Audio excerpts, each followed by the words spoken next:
This is not a story about revenge. It's a story about clarity and about what happens when a woman stops reacting and starts observing.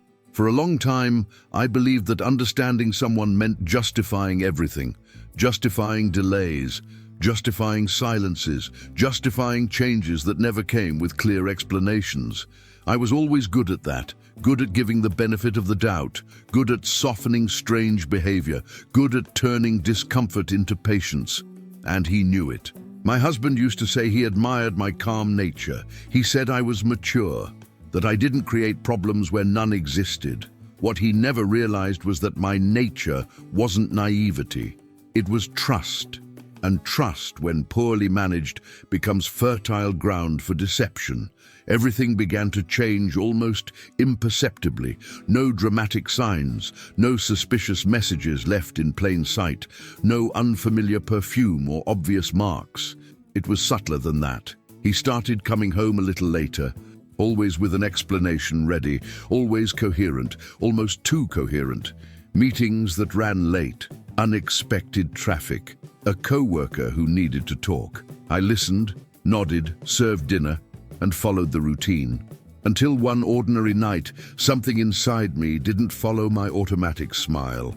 He was talking about his day while scrolling through his phone, not looking me in the eyes. He didn't seem nervous. He seemed comfortable. Too comfortable.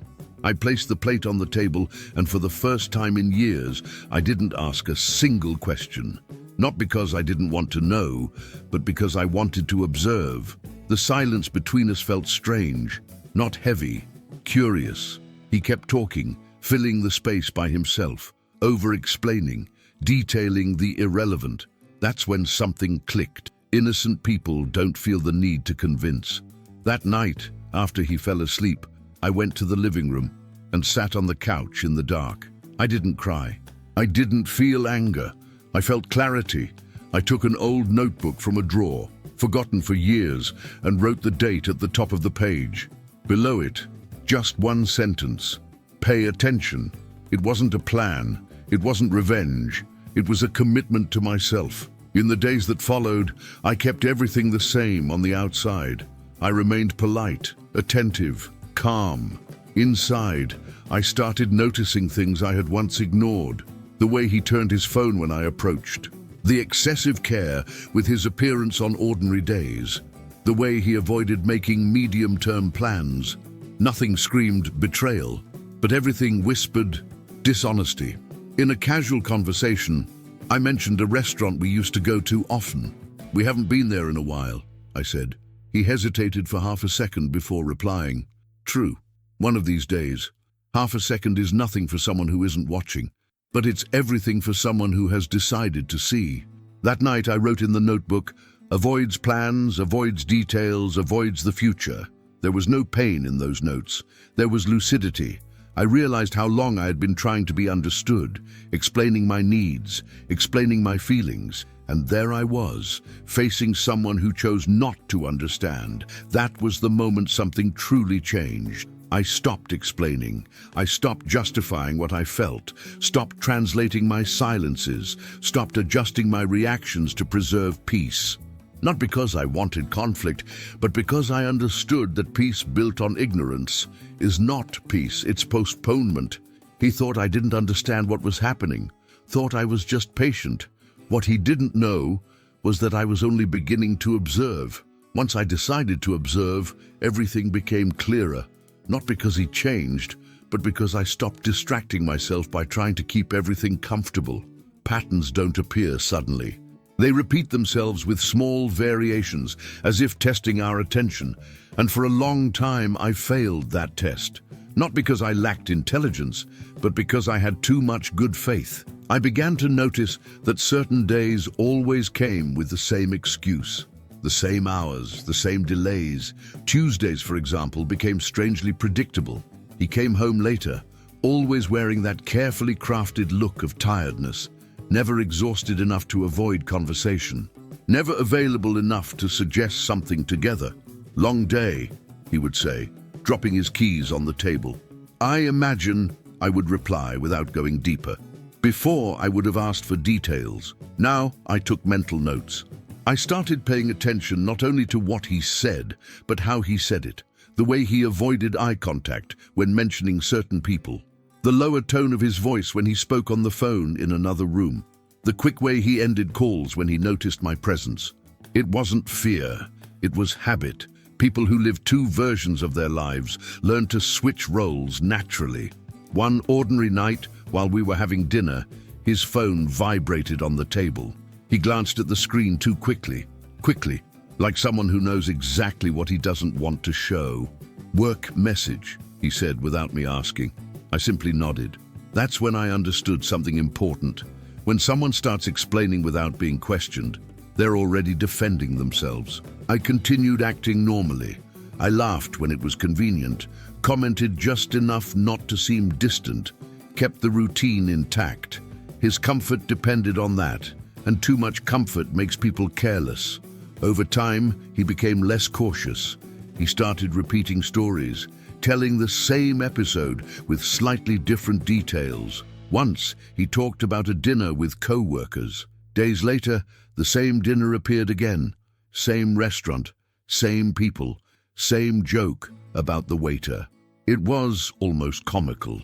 I wrote in the notebook, recycled stories. I didn't feel anger, I felt confirmation. I also noticed how he avoided talking about the future. Before, he liked to plan trips, talked about renovations, mentioned long-term ideas. Now everything was someday. We'll see later. Now's not a good time. People involved in secrets avoid the future because it demands coherence. One afternoon, while putting away laundry, I found a receipt in the pocket of his jacket. A cafe near his workplace, 2 coffees, 2 pastries. I kept the paper calmly, not because it was the final proof, but because it confirmed what I already knew. No one orders 2 coffees alone and calls it coincidence. The most curious part was noticing how I felt. There was no desperation, no anxiety. There was a calm that was almost unsettling, as if by stopping my resistance to reality, I finally had room to see it clearly. In a casual encounter, I ran into an old acquaintance who worked in the same building as him. We talked about trivial things until his name came up naturally. "I see him around sometimes," she commented. "He always looks like he's in a hurry." "In a hurry?" I asked without sounding too interested. She hesitated, smiled awkwardly. "Oh, nothing. Probably just my impression. People always pull back when they realize they've said too much, and that says a lot." That night, when he came home more cheerful than usual, I noticed something else. Guilt makes people quiet. Confidence makes them expansive. He talked too much, laughed loudly, seemed light. "You've been different lately," he said. "Calmer." I smiled. "Must be maturity," I replied. He liked that answer. Men like it when they believe everything is under control. Meanwhile, my notebook was no longer a collection of loose observations. It had become a timeline. Hours, repetitions, behaviors. Nothing there required confrontation, only patience. I understood then that this was no longer about discovering whether there was a betrayal. It was about understanding the structure of the lie, because every lie has a shape. And once you understand the shape, you know exactly where it will break. He thought I didn't understand what was happening, thought my calm meant ignorance. What he didn't know was that while he felt safe, I was learning exactly how he worked. And when someone learns that, the game changes sides. There is a very specific moment in every betrayal. It's not when it begins, nor when it's almost discovered. It's when the betrayer relaxes, when he believes the risk has passed, when he mistakes silence for acceptance, when he stops watching himself. That was the moment he reached. I noticed it in his posture. Before, there was caution. After that, there was ease. He started leaving his phone on the table, face down but visible. A calculated gesture meant to look transparent. He stopped justifying small absences, stopped apologizing. He simply informed, "I'll be home late today." And that was it. No explanation, no concern. I nodded and kept doing whatever I was doing. Inside, I observed, his comfort grew in direct proportion to his lack of attention. He stopped asking how my day had been. stopped noticing changes in my mood, stopped trying to please me. People who believe they've already won, stopped trying to win. One weekend, we went to a gathering with friends. Nothing intimate, nothing special. He stayed close to me the entire time, too close, not out of affection, out of strategy. When a woman approached to talk, I noticed the exchange of looks. Quick, precise. She didn't look at me with curiosity. She evaluated me, and that told me everything. When he introduced me, there was a fraction of a second of hesitation, just long enough for me to understand that she knew I existed, but not what my role really was. During the conversation, I kept a polite smile. I listened more than I spoke. She mentioned work. He finished her sentence without realizing it. There are intimacies that slip out automatically. On the way home, he talked too much, trying to fill the silence, commenting on trivial things, laughing alone. "You're quiet," he said. "Just observing," I replied. He smiled, relaxed. He found it amusing. At home, he went straight to the shower, left his phone on the table. I didn't touch it, I didn't need to. Too much comfort creates invisible carelessness. In the days that followed, he became even more predictable. Came home late without explaining, left early without properly saying goodbye, cancelled plans casually. "We'll do it another day." Another day never came. Meanwhile, I began to organize myself, quietly, without announcements. I reviewed my finances, organized documents, reconnected with contacts I had neglected. Not out of fear, out of clarity. I realized how, over the years, I had adapted myself to fit into his life, schedules, plans, expectations. Now I was reclaiming what was mine. One random evening, he came home earlier than usual, confident, relaxed. He sat on the couch, turned on the television and said, "We need to think about the future." I looked at him carefully. "We do?" I asked. "Yeah, a trip, maybe changing something in the house." I smiled inwardly. It was curious how he only thought about the future when he needed to reassert control. "We can think about it," I replied. He was satisfied with the answer, comfortable again. That night, I wrote in the notebook, "He believes he is safe," and underneath, "That's where people make mistakes." There were no more doubts, no more inner conflict. A silent decision was forming. He didn't realize that my calm wasn't passivity. It was closure. When someone stops reacting, it's not because they gave up, it's because they chose a different way to act. He continued living two lives. I was already building one, whole. The day he got too comfortable was the day he lost any advantage he had left, because comfort creates carelessness, and carelessness leads to revelation. He thought I didn't understand what was happening, thought my tranquility was ignorance. What he didn't know was that this was the most dangerous moment for him. Because I no longer needed to discover anything. I only needed to choose when. Confrontation brings momentary relief. Preparation brings results. I knew that if I faced him right then, he would do exactly what he always did. Deny, minimize, shift the blame, and in the end, leave me confused. Not because he was a genius, but because I had grown used to explaining too much. So I did something different. I didn't bring it up. I didn't change my tone. I didn't demand anything. I started acting like someone who had already understood everything, and that changes the entire dynamic. I began with the environment. I became lighter, less emotionally available, more focused on myself. If he came home late, I didn't ask. If he cancelled plans, I accepted it without reaction. Men quickly notice when they stop being the center. He started watching me more closely. "You're different," he commented one morning while we had coffee. "Am I?" I asked, without looking up. "More distant." I smiled slightly. "Maybe I'm just more present with myself." He laughed, thinking it was just a pretty phrase without real weight. That was his mistake. Meanwhile, I organized everything quietly. I reviewed accounts, updated documents, revisited commitments. Nothing dramatic, everything practical. I realized how much over the years I had left important decisions in his hands for the sake of comfort and trust. Now, I was taking control back. One Friday, I suggested something simple. How about we go out to dinner tonight? He looked surprised, then relieved. Sure, he said. Good idea. I chose a restaurant he liked. Familiar, comfortable. People talk more when they feel safe in their territory. That night I dressed with sobriety. Nothing provocative, nothing invisible. Confidence doesn't need to draw attention. During dinner we talked about neutral things, work, news, topics that didn't require emotional involvement. He seemed relaxed. He thought everything was normal. Midway through the conversation, his phone vibrated. He glanced too quickly, turned it face down with an automatic gesture. Any problem? I asked casually. Nothing, he replied. I'll check it later. Later had always been his refuge. I kept eating calmly. Have you ever noticed, I commented, how people change when they think no one is paying attention? He frowned. What do you mean? I shrugged. Nothing serious. Just an observation. Silence. He became slightly tense. Not from guilt, from perception. He was beginning to sense that something had shifted, but couldn't identify what.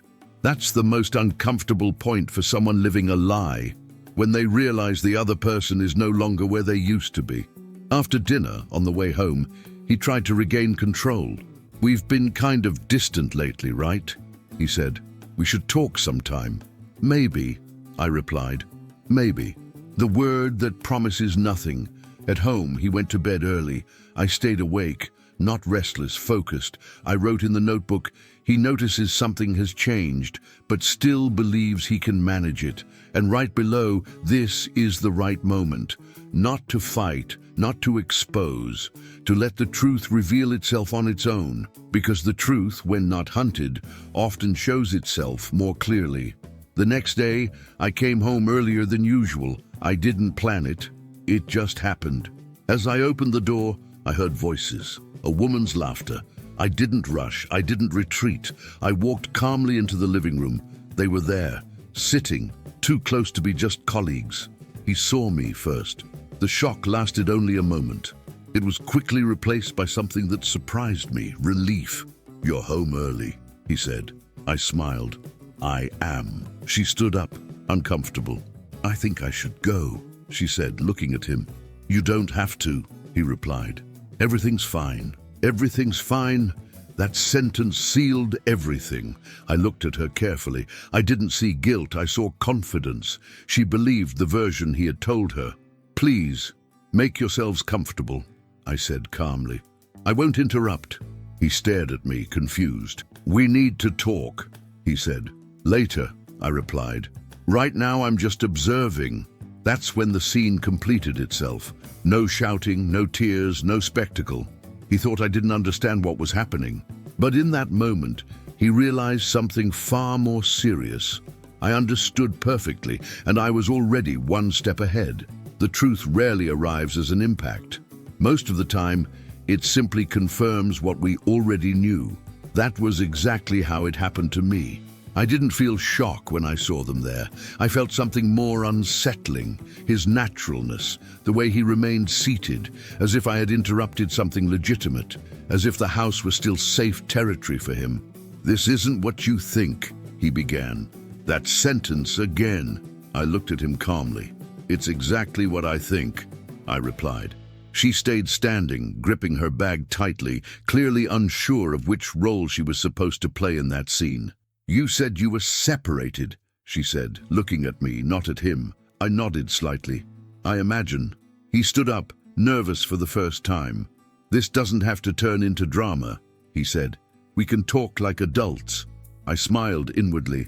Betrayers always ask for maturity, when they need time to reorganize the lie. I'm being an adult, I replied. I'm observing. She frowned. You already knew? She asked. I looked at her gently. I knew enough. His confidence began to crack there. Not from guilt, from insecurity. That's not fair, he said. You kept everything to yourself? No, I replied. I kept seeing. Silence. She took a deep breath. I don't want to be part of this, she said finally. If I had known, you knew what you chose to know, I interrupted firmly. And that's enough for now. She looked at me for a moment, evaluating whether I was about to scream, cry, or beg. I did none of that. She picked up her bag and left without looking back. The door closed with a dry sound. He stood there, as if the air had changed density. "Are you going to listen to me?" he asked. "You can speak," I replied. "I don't promise to absorb it." He started explaining. Loneliness, routine, distance, familiar arguments. "I didn't plan this," he said. "It just happened." "Happening," I replied, "is tripping. This was a choice." He fell silent. "You're being cold," he accused. "No," I corrected. "I'm being precise." I sat on the couch and crossed my legs. "You thought I didn't understand what was going on," I continued. "Thought my calm meant ignorance, that my silence meant passivity." He swallowed hard. "I trusted you," he said. "And I trusted myself," I replied. "That's why we're in different places now." His confidence, that certainty that everything could be managed, was what impressed me the most. Not the betrayal itself, but the presumption. "What do you want now?" he asked quietly. There was the question he had avoided from the beginning. I thought for a moment. "I want honesty," I said. "I'm being honest." I shook my head. "You're being careful. Honest people don't choose words to protect themselves." He sat down, defeated in a new way. "So it's over?" he asked. I observed the man in front of me, not a villain, not a monster, just someone who had bet on my incomprehension. "It ended when you thought I wouldn't understand," I replied. He lowered his gaze. "I didn't think you were capable of leaving like this." "You never asked what I was capable of," I said. I took the notebook from the coffee table and placed it in front of him. I didn't open it. I didn't need to. "Here are all the moments when you believed I was distracted," I said. "Every delay, every repetition, every silence." He touched the notebook as if it could burn him. "You planned all of this?" I smiled slightly. I simply stopped explaining myself. I stood up. "You can stay," I said, "or you can leave. That decision is yours." He looked at me confused. "And you?" "I already chose," I replied. I went to the bedroom and closed the door behind me. I didn't hear whether he left that night, but for the first time in a long while, that didn't matter. The truth didn't shock me. What shocked me was how certain he was that I would never understand, and how that certainty was exactly what brought him down. He began to speak like someone who still believed words could reorganize reality. That was what made it almost comical. He sat at the table, took a deep breath, and adopted that familiar posture, the one of a man who had rehearsed justifications for days, maybe months, waiting for the right moment to use them. "I can explain," he said, his voice lower than usual. "I'm sure you can," I replied calmly. "You always could." He seemed confused by the answer. For him, explaining had always meant fixing, rearranging chaos, maintaining control. I let him talk. He spoke about routine, about exhaustion, about how the relationship had cooled down. He spoke as if he were presenting a report, without real emotion, without full responsibility. "I felt lonely," he said at last. I observed the way he chose that word. Feeling lonely in that context was just an elegant way of not saying I wanted more. "You felt lonely," I repeated, "while living with me." He nodded, relieved that I wasn't interrupting. "I never meant to hurt you," he added. That sentence always appears, as if the absence of intention cancels the choice. "Interesting," I commented. "You never meant to hurt me. You just thought about yourself." He frowned. "That's not fair." "It's precise," I corrected. He went on. He spoke about how it all started by accident, about innocent conversations, about emotional closeness, the classic betrayal narrative. It wasn't planned, it just happened. "Do you realize how everything you're saying removes you from the position of choice?" I asked. He hesitated. "What do you mean?" "I mean you talk like someone who was carried by circumstances," I replied, "when in fact you created each one of them." Silence. He took another deep breath. "I thought you wouldn't notice," he admitted finally. "Late honesty always arrives when it's no longer useful." "I know," I replied. "How do you know?" "I know you thought that, and that's where you went wrong." He looked at me, trying to understand. "You confused my calm with inattention. I continued. You confused maturity with blindness. You confused silence with ignorance. He leaned back in his chair. You're being cold, he said, with a hint of accusation. I smiled. No, I'm being clear, and that usually scares people who live in confusion. He rubbed his face. I thought that if you found out you would cry, that we would spend days arguing, that I would have time to fix things. There it was, the expectation. And what are you seeing now? I asked. He took a moment to answer. Someone who already decided. I nodded. I decided the day I stopped trying to be understood by someone who chose not to understand. He stood up and started pacing the room. So there's nothing I can do now? I paused before answering. There is, I said. You can learn. He looked at me, too hopeful. Learn what? That women don't lose strength when they go silent, I explained. They gain focus. He laughed nervously. Have you always been like this? No, I replied. I became this. I sat again and looked around the room. The house was still the same, but the dynamic wasn't. You thought I didn't understand what was happening, I continued. And that gave you confidence, comfort, freedom. He lowered his gaze. That confidence, I added, was your biggest mistake. He sat down again, no longer defensive. I underestimated you, he said. You did, I confirmed. And you paid with something that doesn't recover easily. What? Respect. He fell silent. There were no more arguments, no more explanations. Everything that could be said had already been said. I'm not here to punish you, I said, or to humiliate you. He looked at me, confused. Then why this conversation? Because I needed you to understand one thing, I replied. Not for me, for you. I walked to the window. The end didn't begin when I discovered the truth, I said, looking outside. It began when you thought I wouldn't understand. He remained seated, motionless. You always thought you controlled the narrative, I continued. But while you talked, I observed. I turned back to him. And observing changes everything. I picked up my bag and headed to the bedroom. Tomorrow I'll organize my things, I informed him. You don't need to help or make it difficult. Just respect it. He opened his mouth to say something, but stopped. That night, as I lay down, I noticed something curious. Fewer footsteps, less heavy breathing, less presence. I didn't feel emptiness. I felt space. I let him explain. And by listening to everything, I became certain. He didn't lose control that day. He had lost it long before. He just hadn't understood it yet. People often confuse revenge with strength.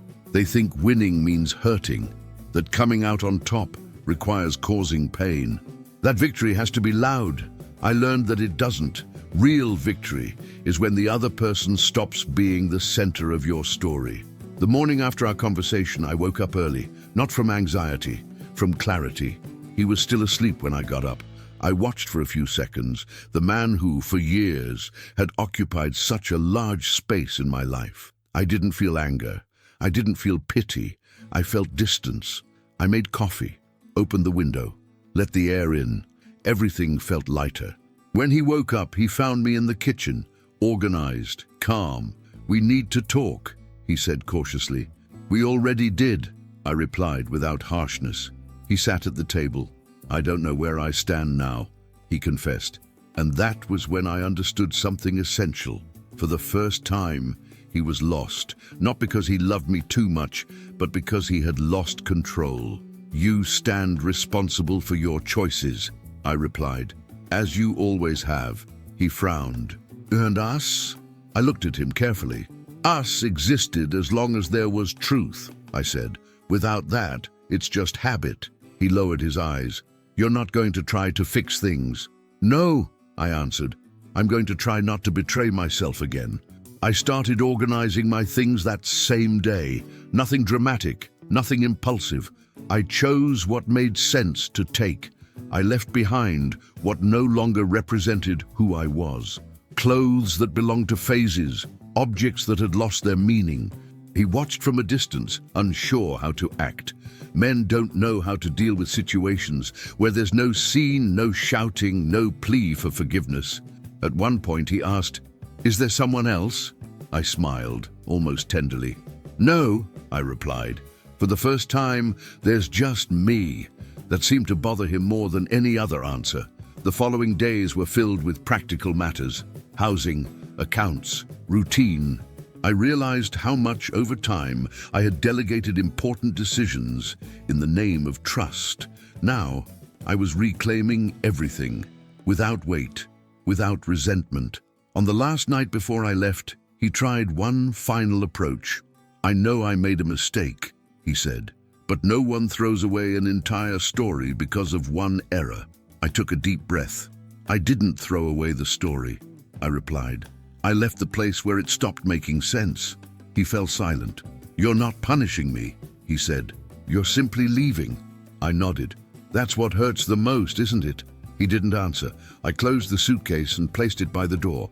There was no dramatic goodbye, no empty promises, just a clean ending. When I crossed the doorway, I didn't look back. Not out of pride, but out of alignment. In the days that followed, something curious happened. I didn't miss him. I felt space. My mornings were quiet, my thoughts organized, my decisions whole. Friends asked, "How are you?" "At peace," I answered. And it was true. Some time later, I received a message from him. I only understand now what I lost. I read it, breathed, and didn't reply. Not because I wanted to hurt him, but because I no longer needed to explain. Late understanding doesn't rebuild what was broken. On a sunny Saturday, I sat at a cafe, one of those that used to appear on mysterious receipts. I ordered a coffee, just one. As I watched people pass by, I felt something I hadn't felt in a long time: wholeness. I didn't need to prove anything. I didn't need to defeat anyone. I didn't take revenge. I set myself free. And that's something no one can take from you once it happens. He thought I didn't understand what was going on, thought my calm was weakness. What he never understood is that my calm was the beginning of the end for him, and the beginning of me for myself. He believed the ending was simple, that I would walk out the door, that silence would do the rest, that with time everything would settle inside him like just another unresolved story. He was wrong once again. The real ending never happens at the moment of separation. It happens later, when life begins to reorganize itself without the person who thought they were indispensable.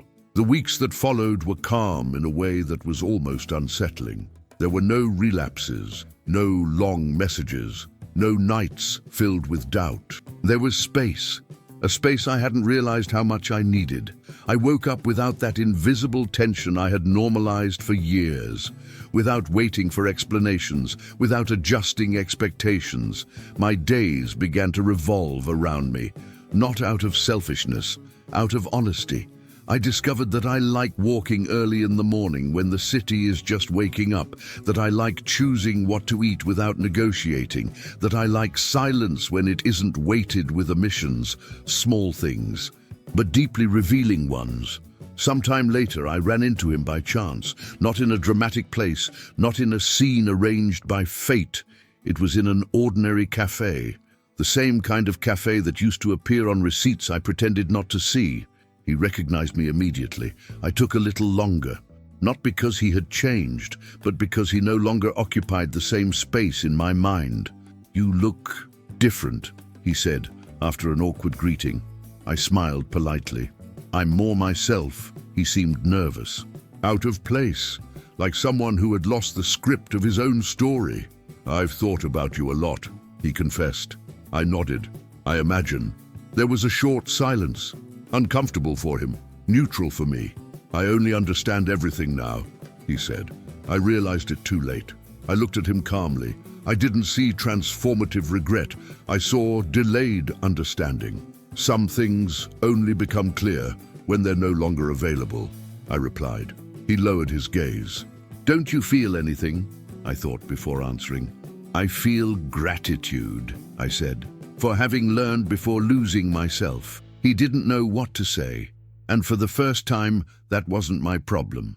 I said goodbye with a light smile and walked away, without looking back, because people who find their center don't need to confirm old decisions. That night when I got home, I sat by the window. I watched the city lights, the hurried people, stories unfolding everywhere. I thought about how many women spend years trying to be understood by someone who chooses not to listen. How many explain too much, justify too much, wait too much. I was one of them, until the day I understood something essential. It is not our job to convince someone of our value. It is our responsibility to recognize it. He thought I didn't understand what was happening, thought my calm was naivety, thought my silence was submission. What he never understood is that I was simply observing. And observing, when done with clarity, changes everything. I didn't need to win a dispute. I didn't need to humiliate anyone. I didn't need to prove anything. My victory was leaving whole, with dignity, with clarity, with peace. And that is the only kind of victory that truly matters. Sometimes the greatest twist isn't when someone loses you. It's when you finally find yourself. If this story touched your heart, please subscribe to Stories We Tell, leave a like, and share it with someone who needs to hear it. Your support helps us keep creating stories about love, forgiveness, and second chances, because stories that touch the heart deserve to be told and remembered. Thank you for being here.